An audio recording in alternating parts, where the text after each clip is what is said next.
And he said, oh no, go ahead. So encouraged by that during the weekend, I got a little memorandum to page. Then on Monday I distributed around MIT, and on Tuesday I went to see the president, Judge Stratton. And the only question he had, where are you going to do it? And by that time I had done some homework and find out that in the new building that was being built in Technology Square, so there was a space. On Thursday, Nikolai was supposed to come to MIT for something else, so everybody got together in the president's office, we shook hands, and that was it. Exactly 1 week. There were no computer scientists after all, because nobody had a computer science program yet. So everybody was a mathematician, a physicist, an electrical engineer, a dropout. We had one. Okay, let's skip the analog age. Every one of them was peculiar and different and unusual, and maybe artistic. But whatever they wanted to do, they would get done.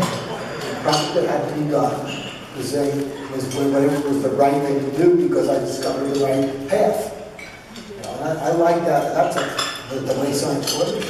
There had been an initial surge to try to do something about time sharing. So I decided to initiate basically a quick hack, creating a time sharing system. I'm using the IBM 709, but by just basically using the mechanism is tacked on to the 709, so the operating system could begin to function as a time sharing system. We basically took a very quick cut at creating what came to be called the compatible time sharing system. The hackers worked on their computers, but there was all the CPSS and the multiple folks, or what and others. The hackers felt like, by golly, we got to be able to do better than they did. So Coca-Cola's initial operating system was called CPSS, and so they called theirs ITS, CPSS, compatible time sharing system. And ITS was the incompatible time sharing system. That created a culture of among the hackers, which was really hard to beat. There was wonderful family. Several years afterwards, when Project Bank was really become a laboratory, I tried to change the name. The administration for that. The laboratory was a piece of a department doing research in an established area. And computer science was not regarded as an established area.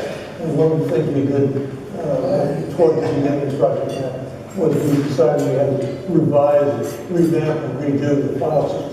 That created different new unknown atmospheric Project Bank. That is, the computer system became a property of the people.